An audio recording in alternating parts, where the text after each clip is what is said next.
여러분 죄 짓고 살지 말아라라는 말 들어보셨습니까? 네. 그래서 또 이런 얘기가 있죠. 맞은 사람은 다리 뻗고 자도 뭐 때린 사람은 잠 못 이룬다. 뭐 이런 이야기도 있고 또 언젠가 원하는 반드시 갚게 된다. 뭐 원수는 외나무 다리에서 만난다 등등의 이야기가 있습니다. 그래서 불교에서도 절대 원한을 맺지 말라라는 그런 가르침이 굉장히 많습니다. 내가 맺은 저 원한이 언젠가는 이번 생이 아니면 다음 생, 다다음 생이라도 반드시 만나서 서로 빚을 주고받는다는 겁니다. 서로 빚을 주고받을 수밖에 없는 게 바로 우리 중생 삶의 모습이죠. 그래서 우리 불교에서는 원한으로 맺어진 사이를 원결이라고 합니다. 원결. 예, 맺을 결자를 써서 원결. 그래서 특별히 누군가하고 사이가 굉장히 안 좋거나 누군가하고 관계가 굉장히 좋지 못한 사이를 우리는 뭐 전생에 원결이 있나 보다라는 표현을 자주 사용합니다. 그래서 우리 중생들이 이번 생에 태어나서 우리 주변에서 만나는 사람들이 전생에 서로의 업연에 의해서, 업의 인연에 의해서 두 가지 목적으로 만난다고 합니다. 은혜를 갖기 위해 만나거나 왼수를 갖기 위해서 만나거나. 내 주변에 나한테 잘해주는 사람, 내가 자꾸 퍼주고 싶은 사람은 은혜로 만난 사이입니다. 근데 보기만 해도 싫고 짜증나고 내 가슴에다 비수를 꽂고 뒤통수 때리는 사람들은 어떤 인연으로 만났다? 왼수를 갖기 위해서 만난 겁니다. 근데 가장 힘들고 괴로운 가장 큰 빚을 지은 존재들이 보통 자식으로 많이 태어난다고 합니다. 예, 인상 확 찡그리시는 분이 있으시네요. 자식이 속 썩이는 게 가장 가슴이 찢어진답니다. 그래서 전생에 가장 큰 빚을 지은 존재들이 자식으로 태어나서 약한 빚을 지은 자식들은 속은 좀 덜 썩여요. 근데 내가 자꾸 퍼주고 싶잖아요. 자식한테 자꾸 퍼주는 거는 그만큼 그 자식이 머나먼 과거 전생에 내가 빚을 많이 지었던 존재라는 거예요. 그러니까 빚을 갚기 위해서 자꾸 퍼주는 겁니다. 그래서 자식한테는 자식이 뭐 바라거나 원하면 뭐 거절하기가 쉽지 않잖아요. 예, 다 내 전생의 빚덩어리들입니다. 내 가슴을 찢어놓고 가슴에 비수를 꽂는 자식들은 정말 과거 전생의 원결에 의해서 왼수를 갖기 위해서 내 뱃속에서 낳은 그런 존재들일 수도 있습니다. 그렇다고 해서 저게 내 자식인 줄 알았더니 전생의 왼수였네. 네? 이번 생에 확 묻어버려? 또 이러면 돼? 안 돼요? 안 되죠. 왜 소리를 지르 그래요? 예. 그러면 안 된다고요. 예. 그럴수록 전생에 나랑 인연 있던 사람이 내 자식으로 나왔구나. 어쨌거나 이번 생에는 부모 자식으로 만났으니까 내가 이 빚을 잘 갚아야겠다라는 마음으로 닦아나가야 됩니다. 근데 이게 참 어렵죠. 그래서 불교설화에 보면 결코 원한을 맺지 말아라. 언젠가 그 원한의 대가를 자기가 받게 된다라는 이야기가 굉장히 많습니다. 그 재밌는 불교 우화 중에 메추리 아시죠? 이 메추리와 코끼리의 그 인과 업보 이야기가 하나 있습니다. 그 메추리 보신 적 있으세요? 메추리가 조그맣죠. 알만 보셨구나. 메추리 알. 예, 메추리 알. 그렇죠. 그 메추리가 둥지를 트고 알을 낳았답니다. 그 알에서 이제 그 새끼들이 나왔대요. 얼마나 조그만해요. 새끼 낳은 지 얼마 안 돼서 새끼들이 날지도 못하는데 금방에 코끼리 떼들이 이렇게 몰려오더래요. 그 코끼리 떼가 자칫 둥지 위를 지나가면 새들이 다 죽게 생겼지 않습니까? 그러니까 어미 메추리가 맨 앞에는 코끼리 대장을 찾아갑니다. 코끼리 대장님, 가시는 길에 우리 새끼들, 둥지에 새끼들이 있는데 조금만 비껴가 주시면 저희 새끼들이 무사해야 할 텐데 만약에 그냥 지나가시면 제 새끼들 다 죽습니다. 은혜는 꼭 갚을 테니 제발 우리 새끼들 좀 살려주십시오. 그러니까 요 대장 코끼리가 내가 신경 쓰겠다. 근데 제일 끝에 따라오는 코끼리 한 놈이 있는데 아주 못됐다. 말을 들어 처먹지를 않는다. 걔한테 좀 따로 얘기를 해야 된다. 그럼 제가 얘기해 보겠습니다. 꼭 사람 많으면 그런 사람들 있잖아요. 하지 말라는데 꼭 하는 사람들. 사람들 중에 좀 악독한 사람들이 그게 벌레가 이렇게 옆에 지나가면 굳이 가서 밟아 죽이는 사람들이 있어요. 그런 사람들 좀 이렇게 마음을 잘 못 쓰는 사람들입니다. 방에 있는 것도 아니고 길에서 지나가는데 굳이 가가지고 막 밟고 하는 거는 정신적으로도 문제가 있는 거예요. 여러분도 안 그러시죠? 네. 봐야 알지. 자, 그런데 그 끝에 따라오는 이제 코끼리를 메추리가 이렇게 가가지고 또 저 코끼리님 하고 이제 앞에 이야기를 그대로 합니다. 제가 은혜를 갚을 테니 제발 우리 새끼들 전 상하지 않게 비켜 좀 가주십시오 했더니 요 코끼리가 니까짓 게 어딜 감히 니까짓 게 뭐 은혜를 갚아봤자 무슨 은혜를 갚는다고 하면서 그 끝에 따라오는 악독한 코끼리가 둥지를 그냥 밟아버리고 왔어요. 그 새끼가 죽어버립니다. 못됐죠? 그러니까 막 분노에 찬 이 메추리가 복수를 결심합니다. 복수를 결심하는데 그 조그만 메추리새가 어떻게 그 원수를 갚겠어요? 그래서 평소에 친한 그 친분이 있는 인맥을 동원합니다. 인맥을 동원해서 까마귀, 그 쇠파리, 그 다음에 개구리 이렇게 이제 3마리를 부릅니다. 이제 사바사바를 해요. 우리가 한날 한시에 태어나지는 않았지만 또 한날 한시에 같이 죽기로 맹세하지 않았냐. 그게 친한 친구였나 봐요. 복수를 도와도 뭐 이러니까 우리가 복수할게. 너의 아픔은 곧 우리의 아픔이야. 뭐 이러면서 그래서 어떻게 꾀를 내냐면 첫 번째 까마귀가 이제 코끼리가 자고 있을 때 까마귀가 몰래 가가지고 날카로운 그 부리로 그 코끼리의 눈안을 뽑아버립니다. 너무 무섭나요? 되게 약하다. 뽑아버려요. 그 코끼리가 얼마나 아프겠어요. 이제 여기서 끝나는 게 아니에요. 이제 하나를 뽑아버리고 거기다 쇠파리가 또 자고 있을 때 가서 뽑아서 아직 상처가 안 난 데에다가 알을 낳습니다. 그 뭐가 생겨요? 구데기가 생기잖아요. 그 눈에 구더기가 생겨가지고 코끼리가 이제 실명을 해버립니다. 그 여기서 끝나지 않았죠. 마지막 한 마리 뭐가 남았죠? 개구리가 남았죠. 개구리가 절벽에서 개굴개굴 개굴거렸대요. 맞네? 개구리가 개굴개굴 거리나요? 하여튼 개굴개굴 거리니까 신명한 요 악독한 코끼리가 목이 마른데 물이 어딨지 하다가 개구리 소리를 듣고 개구리가 어디에 올라가 있다고 했어요? 절벽에. 개구리 소리만 듣고 개구리가 울고 있으면 물이 있겠지 하고 가다가 그럼 어디서 떨어졌다? 절벽에서 떨어져서 죽어버렸답니다. 그러니까 불교 우화에 좀 잔인하긴 하죠. 근데 이 불교 우화에 이 이야기가 있으면서 메추리가 얼마나 힘이 없고 가냘픕니까? 자기보다 힘없는 존재라고 해서 함부로 하면 된다 안 된다? 언젠가 그 더 무서운 원한을 갚게 된다. 그냥 절대 원한을 맺지 말아라. 그 코끼리가 그것만 쏙 피해갔으면 얼마나 편해요. 이와 같이 평상시에 마음을 잘 써야 되고 절대 자기보다 약한 존재한테 함부로 해서는 안 된다. 이거 이제 요새 전문 용어로 갑질이라고 하죠. 갑질하지 말아라. 그래서 나보다 조금 부족하다고 생각되는 사람한테 내가 함부로 한다는 거, 그건 언젠가 반드시 그 대가를 자기가 받게 됩니다. 이번 생이 아니면 언제라도 다음 생이라도 항상 마음을 잘 써야 된다. 자, 이와 같이 우리 인과 업보에 대한 굉장히 무서운 이야기들, 경계하는 이야기들이 있는데요. 아까 원결이라고 했죠. 그리고 가장 원결이 강한 존재들이 자식으로 많이 태어난다라는 말씀 드렸죠. 그래서 이 불교에서는 이 가족끼리의 이 만남이 원한으로 맺은 존재들이 가족으로 많이 나타난다라는 얘기를 합니다. 그래서 부부관계도 그래요.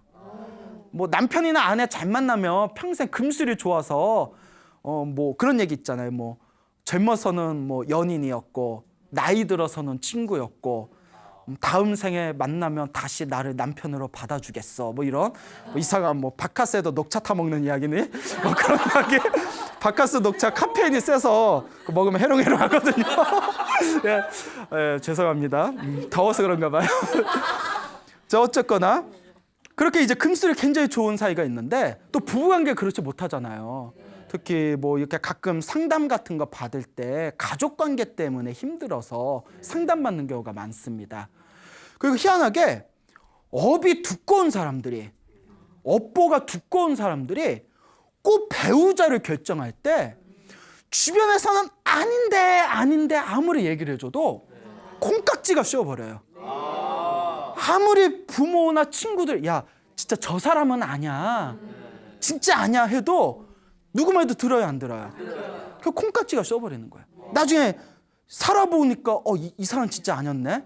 이제 와서 이제 헤어지려고 해도 애도 있고, 그냥 10년 20년 그냥 내가 저 인간을 왜 만났나 그냥 상담할 때, 스님 제가 그 사람을 왜 만났을까요? 왜 그때 콩깍지가 쉬었을까요? 그것이 알고 싶어요. 다 전생의 업보라는 거죠. 이번 생에 만나서 풀어야 할 빚이 있는 거예요. 그러니까 이번 생에 만나서 풀어야 할 그 빚은 사실 못 피해요. 그러니까 만났으면 에휴, 이번 생에 내가 받아야 되나 보다 하고 이번 생에 잘 그 빚을 내가 잘 갚고 가겠다 생각을 해야지, 피한다고 피해지지 않는 게 이 서로의 어변입니다. 참 무섭죠? 이런 얘기가 있어요. 만약에 부부로 전생에 안 좋은 인연으로 부부가 됐을 때 그나마 전생의 어변의 그 끈끈이가 약하면 이혼이라도 빨리 된대요. 정말 찔기면 이혼할래 할 수가 없대요. 싫은데도 평생 보는 거예요. 무섭지 않아요? 네, 그래요. 여러분들 그러니까 뭐 다들 하셨나? 여러분? 네, 여하튼 이제 다들 좋은 배우자들 만나셨겠지만 좋은 인연이든 나쁜 인연이든 결국 내가 지은 어변이다. 누구 원망한다고 될 일이 아니더라. 그러니까 이번 생이라도 내가 항상 좋은 인연을 이렇게 심도록 노력해야 된다라는 걸 명심하시기 바랍니다. 알겠죠? 네. 옛날에 충청도에 어느 고갯나루에 이렇게 주막이 하나 있었대요. 그 주막에 애가 없는 부부가 살고 있었는데 이 부부가 가난하게 살다가 어느 날 뭐 로또를 맞았는지 갑자기 으리으리한 집을 짓고 아주 그냥 부유한 삶을 살게 됩니다. 그리고 인생이 좀 이렇게 풀리나 싶은지 애가 없던 그 집안에 갑자기 부자가 된 뒤에 연달아서 아들 삼형제를 낳게 됩니다. 이야, 인생 역전이죠. 그래서 아들 삼형제를 낳는데 이 아들이 또 머리가 좋아, 또 잘생겼어, 그 말도 기가 막히게 잘 들어요. 그러니까 야, 우리가 말년에 인생 폈다. 근데 이 아들 삼형제도 열심히 그냥 부모님 그냥 효도하고 부모님 말이라면 그냥 철석같이 그냥 부모님 말만 따르고 공부도 열심히 하고 말썽 안 부리고. 그 삼형제가 나련히 과거급제를 하게 됐어요. 삼형제가 나라에서도 난리가 난 거예요. 한 집안의 삼형제가 과거급제를 했으니 세상에 이만한 경사가 어디 있겠어요. 그래서 이제 임금님 이게 이제 과거급제를 해서 임금님의 이제 상을 받고 이 삼형제가 말을 타고 이제 그냥 막 꽹과리 풍물패를 불러가지고 당당하게 이제 고향으로 당당히 들어서게 되는데, 이제 그 부모님하고 마을 사람들이 이제 아들 삼형제 기다리고 있을 거 아니에요. 뭐 현수막, 우리 고장의 자랑, 뭐 아무개 삼형제, 뭐 잘났어, 뭐 이러면서 현수막도 크게 해놓고 꽹과리도 치고 기다리고 있는데 삼형제가 딱 말을 타고 나타난 거예요. 그러면서 부모님들이 아이고 우리 자식들 하고 있는데 갑자기 이 삼형제들이 어머님 아버님 큰절 받으십시오 하고 말에서 내리다가 발을 헛디뎌서 큰형이 죽어버렸어요. 뇌진탕으로 말을 헛디뎌서. 이게 웬일이래요? 둘째가 형님 하고 급하게 내리다가 또 발을 헛디뎌서 뇌진탕으로 둘째도 죽어버렸어요. 삼형제도 형님들 하고 내리다가 아니 삼형제가 지금 죽었다는데 웃음이 나와요? 예? 큰일 나네. 이거 슬퍼해야 되는데 웃음이 나오네. 세 번째도 형님들 하고 발을 헛디다가 셋째도 뇌진탕으로 죽어버립니다. 한 번에 삼형제들을 말해서 내리다가 죽어버려요. 그 집안이 잔칫날이 무슨 날이 됐어요? 초상날이 된 거예요. 난리가 난 거죠. 부모 마음이 막 찢어지는 거예요. 한 명도 아니고 몇 명을? 세 명을. 그리고 평소에 말썽 부리고 못된 놈들 같으면 그래도 자식이니까 가슴은 아프겠지만 좀 덜 아플 텐데 눈에 넣어도 안 아플 그런 착한 애들이었는데, 그래서 그 마을 근처에 깊은 산에 돌을 닦는 큰 스님이 계셨답니다. 이 부부가 큰 스님을 찾아봬요. 대성통곡을 하면서 스님, 이거는 귀신의 장난입니다. 귀신의 장난이 아니면 이건 해결할 수가 없는 겁니다. 귀신의 장난이 아니고서 어떻게 이런 일이 있을 수 있습니까? 우리 원한을 풀어주십시오. 왜 죽었는지는 알아야 되겠습니다. 이러는 거예요. 그러니까 부모 마음은 그래요. 자식이 갑자기 그렇게 죽으면 이미 죽은 자식이지만 왜 이렇게 가야만 됐는지 그것만이라도 풀고 싶은 게 우리 부모들의 마음이거든요. 우리가 그런 마음을 사실 잘 헤아려줘야 돼요. 내 자식 같아 봐요. 그러니까 스님 어떻게 해야 됩니까? 하니까 이 큰 스님이 내가 한번 알아보겠어. 그러니 마음을 내려놓고 가시오. 다 전생의 업보 아니겠어. 그래서 그 부모를 보낸 뒤에 동자승을 부릅니다. 동자승아, 그 쌀을 잘 닦아가지고 밥을 맛있게 해서 반찬 좀 참기름에 자락자락 해가지고 밥상 좀 하나 잘 차려놔라 이러는 거예요. 그 동자승이 야참? 뭐 이러면서 큰 스님이 야참 땡기시나? 뭐 하여튼 밥상에 잘 차렸어요. 오늘 저기 우리 마을에 들어가는 다리가 하나, 개울가에 다리가 있는데 다리에다가 가서 그 상을 차려놓고 밤 12시에 가봐라. 밥상을 차려놓고 좀 기다렸다가 자정에 그 다리에 가면 웬 노인이 거기서 밥을 먹고 있을 거다, 다리 위에서. 그러니까 반찬을 잘 정성껏 차린 뒤에 갖다 놔라 이랬대요. 동자승이 희한한 걸 시키니까 이제 큰 스님 말씀이잖아요. 그래서 이제 솜씨를 발휘해서 밥상을 잘 만든 뒤에 이제 저녁에 으스름할 때 가서 이제 그 다리, 개울가 마을에 들어가는 다리 위에다가 밥상을 잘 이렇게 구석에다 놨대요. 거기 마을 근처에서 이렇게 기다리고 있다가 밤 12시 자정이 됐을 때 싹 이렇게 가봅니다. 싹 가보는데 여러분들 뭐 가요 안 가요? 무섭죠? 그래요? 약한 모습. 싹 가니까 아니나 다를까 노인장 셋이서 밥을 이렇게 드시고 있는 거예요. 밤 12시에. 우리 같으면 가서 말 시켜요, 못 시켜요? 그렇죠. 그게 뭔지 알고 말을 시켜요. 좀 섬뜩하죠. 근데 동자승이 이제 큰 스님이 시켰으니까 또 이야기상 동자승이 무서워서 그냥 갔대요 이러면 또 이야기가 안 되잖아요. 동자승이 가서 어르신들 공양 맛있게 드셨습니까? 이러는 거예요. 노인장이 깜짝 놀라면서 아이고 왜 이렇게 맛있나 했는데 우리 동자스님이 차린 밥이요 이러는 거예요. 그래서 우리 큰 스님께서 좀 모셔오랍니다 이러는 거예요. 노인 셋이서 허허 이거 알고 먹었지만 이거 함정이었네 뭐 이러면서 아유 그래도 잘 먹었는데 가서 인사치레나 합시다. 그래서 이제 노인 셋이 이제 동자승을 따라서 이제 스님을 갑니다. 큰 스님하고 다 인사를 한 뒤에 큰 스님이 다짜고짜 아무리 염라대왕의 뜻이라고 하지만 어찌 이 저승사자 세 분이서 그렇게 삼형제가 한 번에 죽는 걸 그걸 그렇게 눈앞에서 보고 그렇게 데려갈 수가 있단 말이요. 해도 너무한 거 아닙니까? 하고 큰 스님이 얘기하더래요. 알고 봤더니 그 노인장 세 명이 누구였다? 저승사자였다는 거예요. 그날 이제 초상날에 맞춰서 밤 12시에 쓱 혼을 데려가려고 왔다는 거예요. 큰 스님이니까 그걸 본 거예요. 이런 얘기 믿어요? 예. 자, 그러니까 여하튼 재밌어요? 자, 어쨌거나 그 큰 스님은 이제 도가 통하신 분이니까 다 아시고 저승사자 세 명한테 그러니까 막 이제 다그치니까 저승사자 세 명, 그 노인장 셋이서 허허 하면서 다 깊은 뜻이 있는 거 아니겠습니까?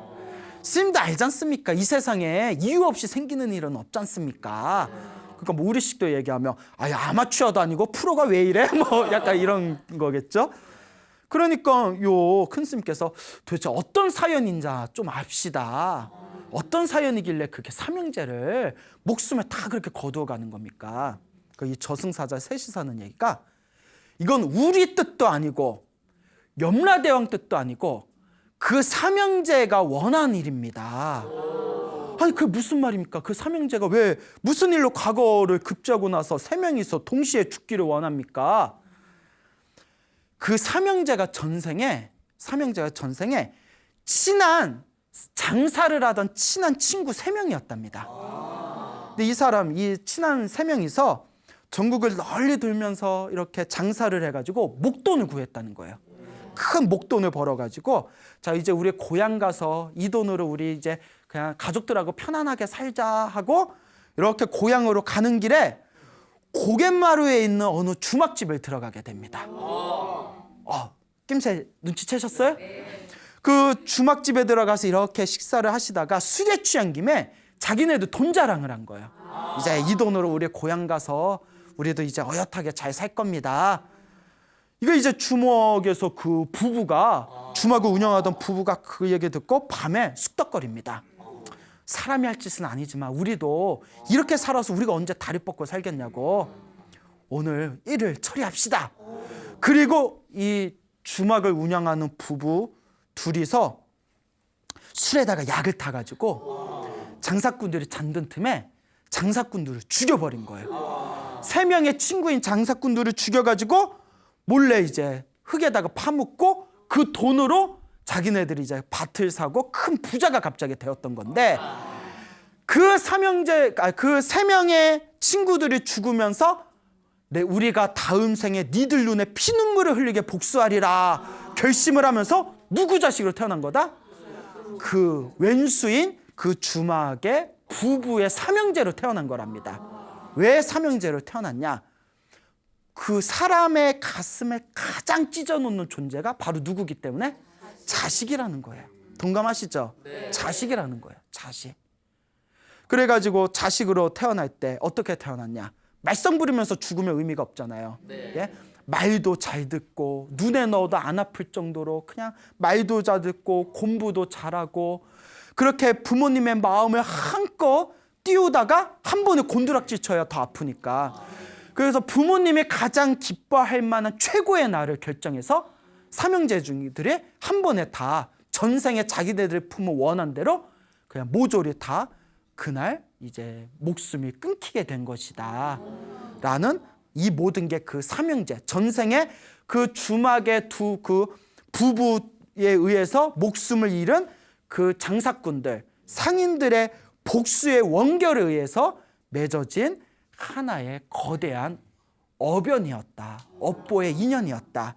이걸 우리가 어떻게 막을 수가 있단 말이냐. 스스로 결정한 거다 라는 말을 하면서 큰 스님이 허허 너털 웃음을 지으면서 자기가 지은 업보는 반드시 자기가 받는다고 했더니 이 모든 게 누가 지은 업보였구나? 저 부모가 지은 업보였구나. 그 다음 날 아침 일찍 확인을 해야 되잖아요. 동자승을 불러가지고 그 이제 부부를 부릅니다.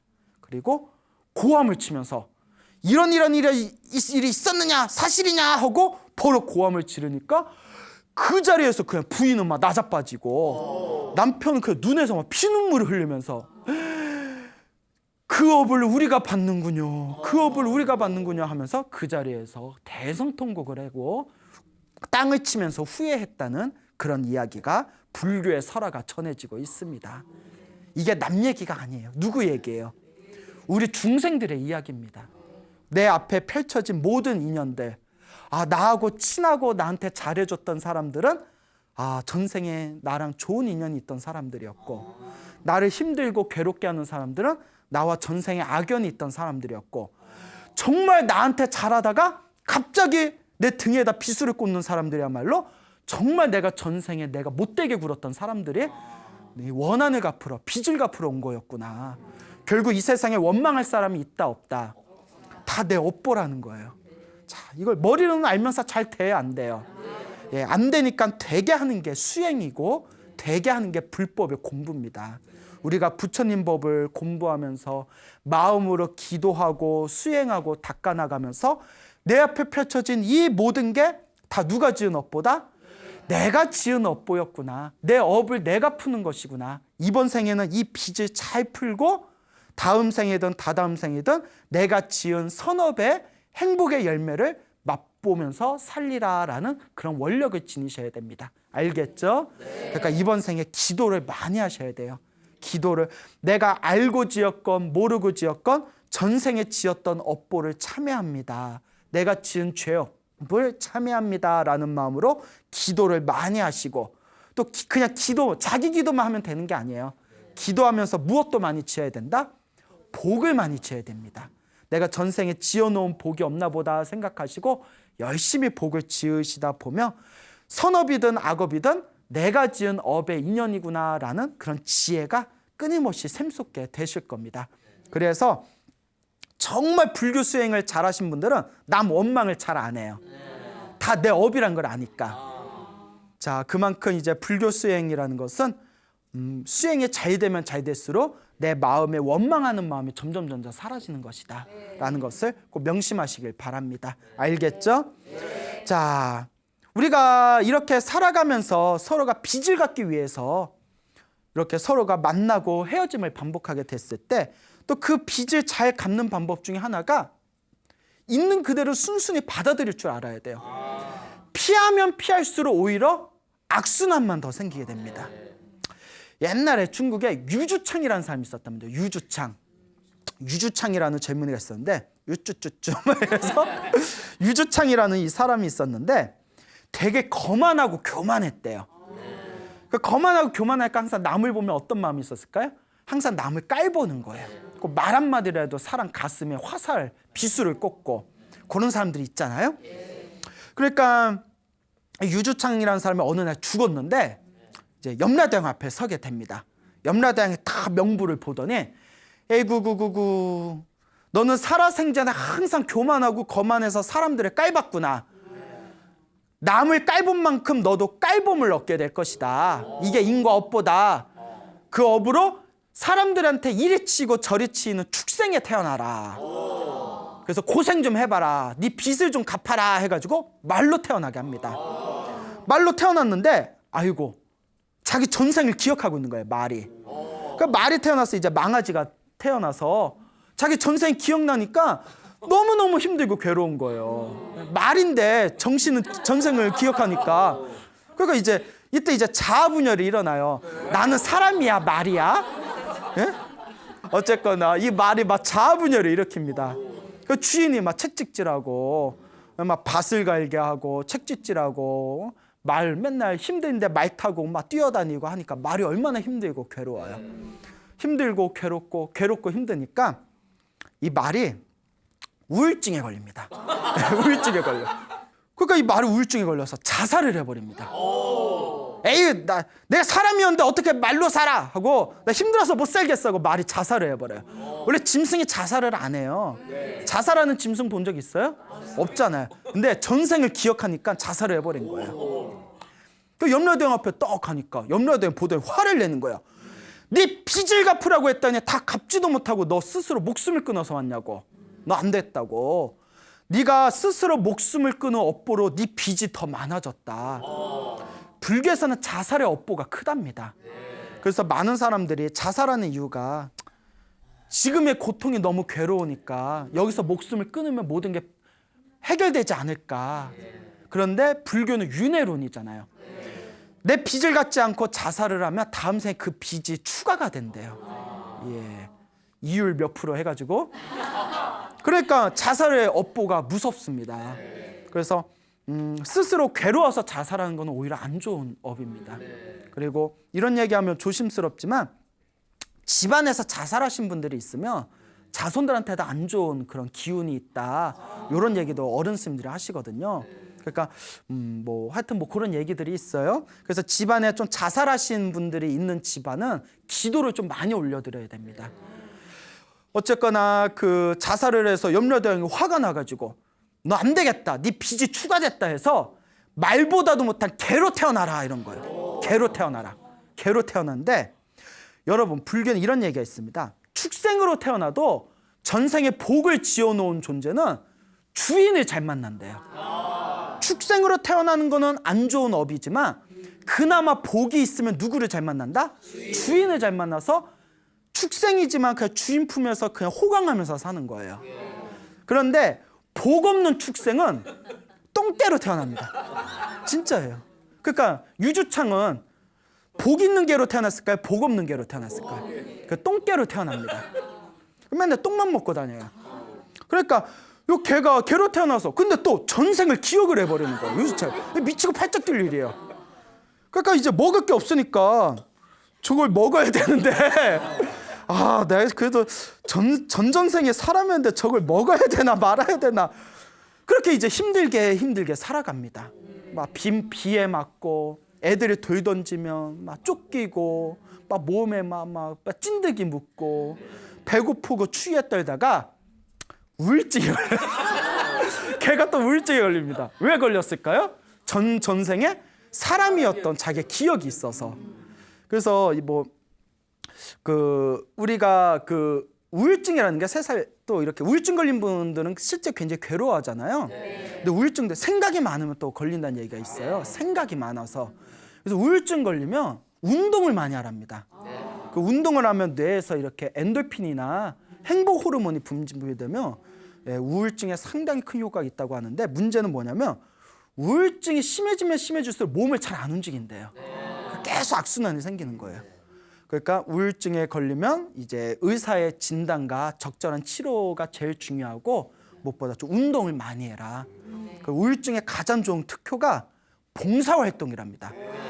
아무 조건 없는 봉사활동이 우울증에 가장 탁월한 효과를 일으켰다라는 연구 결과가 있습니다. 자, 어쨌거나 근데 이 개가 또 우울증에 걸려요. 그래서 뭘 해버려요? 또 자살해버리네. 너 얼마나 힘들었으면. 그 염라대왕 앞에 또 서니까 염라대왕이 반겨요, 또 화를 내요. 그렇죠, 화를 내죠. 너 빚을 안 갚고 자살해가지고 더 덜 떨어진 개로 태어나서 빚을 더 갚으라고 추가 빚까지 줬는데 또 자살을 해? 너 큰일이다, 큰일이야. 너는 도저히 구제가 안 되는구나. 너는 네 빚을 다 갚을 때까지 이 굴레에서 벗어나질 못하니까 이제 너 알아서 해라 하면서 빚이 또 추가돼가지고 뱀으로 태어납니다. 말에서 개에서 이제 뱀으로 턱 태어나니까 뱀이 얼마나, 또 인간의 사람 또 기억이 있는 거예요. 기억이 있어가지고 얼마나 자기 모습이 징그러워요. 그때 다음과 같은 결심을 합니다. 내가 두 번의 실수를 했다. 하지만 이제는 내가 더 이상 물러나지 않겠다. 이번 생에는 반드시 빚을 갚겠다. 그거 어떤 결심을 하냐면, 뱀은 다른 그 육식이잖아요. 육식이 이제 살생을 하게 되잖아요. 그래서 내가 굶어 죽는 한이 있더라도 내가 살생을 해서 잡아먹지 않으리라. 그래서 뱀이지만 이슬만 먹고 살리라. 그래서 이슬만 먹고 살아요, 뱀이. 이슬만 먹고 살다. 그러니까 이제 뱀이 막 힘도 없고 그냥 겨우겨우 연명하는 거예요. 얼마나 괴롭겠어요. 하지만 이번 생에는 내가 빚을 갚으리라 라는 마음으로 버티고 또 버팁니다. 그러다가 이렇게 길을 건너다가 건너오는 수레 있잖아요. 수레에 탁 끼어가지고 그 자리에서 허리가 두동강이 나서 즉사를 해버립니다. 그리고 다시 염라대왕 앞에 태어나요. 염라대왕이 탁 보더니 빚을 다 갖고 왔구나. 빚을 다 갚아서 온 걸 떠나서 괴로움을 이기고 살생조차 안 하고, 사실 살생의 업보가 제일 무섭거든요. 살생을 안 하고 계율을 지키면서 살다 왔구나. 정말 잘했다 하면서 네가 이제 이 너의 이 빚을 다 갚고 살생을 하지 않은 선업의 힘으로 너를 아주 행복한 사람으로 다시 너를 태어나게 해주겠다. 대신 이대로 보내기는 아까우니까 네가 말로 태어나고 개로 태어나고 뱀으로 태어난 그 기억을 그대로 네가 가지고 태어나게 할 테니 너의 이야기를 사람들한테 널리 전해줘서 부탁이니까 제발 지옥에 좀 안 오게 해라. 피곤해 죽겠다. 뭐 이래가지고 그러면서 이제 유주창을 이제 다시 사람으로 태어나게 합니다. 유주창이 이제 말로 태어나고 개로 태어나고 뱀으로 태어났던 기억을 그대로 이제 그 자기의 3생의 3번의 전생을 기억하고 새로운 사람 몸을 받게 되었는데, 이 유주창이 이제 유주창이었던 요 존재가 이제 널리 커가지고 사람들한테 이 이야기를 다 전하게 됩니다. 그래서 이 유주창의 이렇게 말과 개와 뱀으로 태어났던 이야기가 오늘날까지 불교 설화를 통해서 전해지고 있다라는 그런 어떤 이야기가 있는데, 이런 얘기를 들으면 사실 염라대왕이 뭐라고 했어요? 내가 너 전생기억 다 기억나게 해줄 테니 사람들한테 널리 전해서 지옥에 좀 안 오게 좀 해라. 힘들어 죽겠다. 사람들한테 정말 지옥이 있고 윤회가 있고 빚을 갖고 갔지 않으면 흉한 몸으로 태어난다라는 걸 좀 사람들한테 널리 전해서 착한 일 많이 하게 좀 해라 라고 이렇게 시킨 거잖아요. 근데 사람들이 믿어야 안 믿어요? 그게 중요한 거죠. 어쩌면 많은 분들이 이런 얘기를 들어도 아이고 뭐 옛날에 뭐 전설의 고향? 전설의 고향에다 나오는 이야기네. 그냥 다 착하게 살라고 옛날 조상들, 선조들이 만든 얘기겠지 라고 생각하거나, 극단적으로는 개뻥 그런 걸 믿어? 이런 사람들도 있어요. 그런 거 믿으면서 살면 호구야 호구 뭐 이러면서. 하지만 여러분, 정말 윤회는 있습니다. 인과 업보는 있습니다. 자기 자신이 지금 나의 살아오는 삶이 전생에 복을 많이 지었던 삶인지, 전생에 지질이 복 없는 삶을 살았는지, 다음 생을 위해서 내가 이번 생에는 복을 얼만큼 짓고 있는지, 내가 얼만큼 잘 빚을 닦고 있는지, 우리 불자 여러분들 진지하게 냉철하게 스스로를 살펴보시기 바랍니다. 알겠죠? 네. 자, 축생에 대한 이야기를 드렸는데요. 우리 부처님 경전 중에 도구경이라는 경전이 있습니다. 도구경, 개를 제도한 경이다라는 얘기야. 개를 제도한 이야기인데, 옛날 그 석가모니 부처님 당시에 어느 스님께서 바루에다가 이렇게 탁발을 해서 이렇게 밥을 얻어가지고 이렇게 길을 걷고 있었는데, 저기 개 한 마리가 보이더래요. 근데 개를 어느 백정이 끌고 가서 잡아먹으려고, 죽여서 잡아먹으려고 막 끌고 가는 거예요. 사실 살생의 업이 제일 무섭거든요. 그 스님이 너무 불쌍한 거예요. 백정한테 가서 요 밥을 줄 테니까 개를 풀어달라고, 요 밥을 줄 테니까. 스님 밥을 받으니까 깨지지 하잖아요. 스님 밥이. 싫어, 나 고기 먹을 거야. 그리고 저 백정이 이제 거절을 합니다. 스님이 너무 슬퍼가지고 그 백정이 칼을 갈고 있을 때 이렇게 스님이 자기가 바루에 담긴 밥을 개한테 먹입니다. 그 스님이 눈물을 흘리면서 개야 개야, 유식한 말로 도그야 도그야 도그야, 개야 전생에 무슨 업보를 많이 졌길래 이번 생에 개로 태어나고, 전생에 얼마나 흉악한 업을 졌길래 백정의 칼날 아래 목이 잘리게 되었느냐. 이 밥을 먹고 부디 다음 생에는 사람의 몸으로 태어나 부처님의 법을 만나서 행복하게 살아라 라면서 밥을 먹인 뒤에 간절하게 염불을 해줬대. 개를 위해서 나무아미타불, 관세음보살, 대방광불 화엄경 하면서 간절하게 이렇게 기도를 해준 뒤에 결국 개는 백정의 이제 칼날 아래 이제 죽게 됩니다. 그런데 개가 죽기 전에 스님한테 염불 소리를 듣고 스님을 보면서 마음으로 기뻐한 그 공덕의 힘에 의해서 다음 생에 부잣집에 태어나게 됐답니다. 야, 개가 죽은 뒤에 염불을 들은 공덕으로 부잣집에 태어났어. 야, 괜찮다. 예? 가성비 대박이죠? 예? 그래서 저도 절에 키우는 개가 있는데 가끔 한 달에 한 번씩 절에 가면 개를 보면 개들이 묘한 매력인 게 그 주인만 보면 좋대요. 근데 이게 묘한 게 묶여있을 때는 주인만 보면 그냥 좋아서 난리친데 풀어주면 오라고 해도 안 와요. 그러지 않아요? 지들 막 뛰어다니고. 그 시골이니까 사람이 없으니까 풀어줘도 그렇지 도시에서 난리 나잖아요. 요새 개들 때문에 문제 많죠. 이 개들이 이상해. 예? 근데 이제 개들을 이렇게 쓰다듬으면서 나무아미타불 나무아미타불, 다음 생에는 사람 몸 받아서 부처님 은혜 갚아라 이러는데 애들이 믿음이 안 가. 예. 자, 어쨌거나 그렇게 이제 부잣집에 그 아이가 태어나게 됐는데, 아이가 이제 어느 정도 컸을 때 전생에 그 스님이 이제 연세가 드셔가지고 몇 년이 지났잖아요. 그 부잣집에 탁발을 가게 됩니다. 요 부잣집 아이가 이렇게 놀고 있다가 스님을 보는 순간 번쩍하면서 자기 전생이 기억난 거예요. 내가 전생에 뭐였구나? 개였구나. 기분이 좋지는 않을 거예요. 예? 유식한 말로 도구였구나. 내가 개였는데 저 스님이 내가 죽기 전에 염불을 해주고 내가 잘 되라고 축원을 해준 그 덕분에 내가 이렇게 사람 몸을 받게 된 거구나. 저분 나의 은인이시구나, 스승이시구나. 달려가가지고 스님을 모셔다가 공양을 올리고 지극한 마음으로 모셨다고 합니다. 나중에는 결국 그 아이가 머리를 깎고 출가해서 이제 큰 깨달음을 얻은 거룩한 성자가 되었다라는 이야기가 도구경에 나옵니다. 그 도구가 도구. 예, 자, 웃자고 한 말이고요. 자, 이와 같이 이 우리 앞에 펼쳐진 모든 인연이라는 게 결국 허투루 흘러가는 것이 없습니다.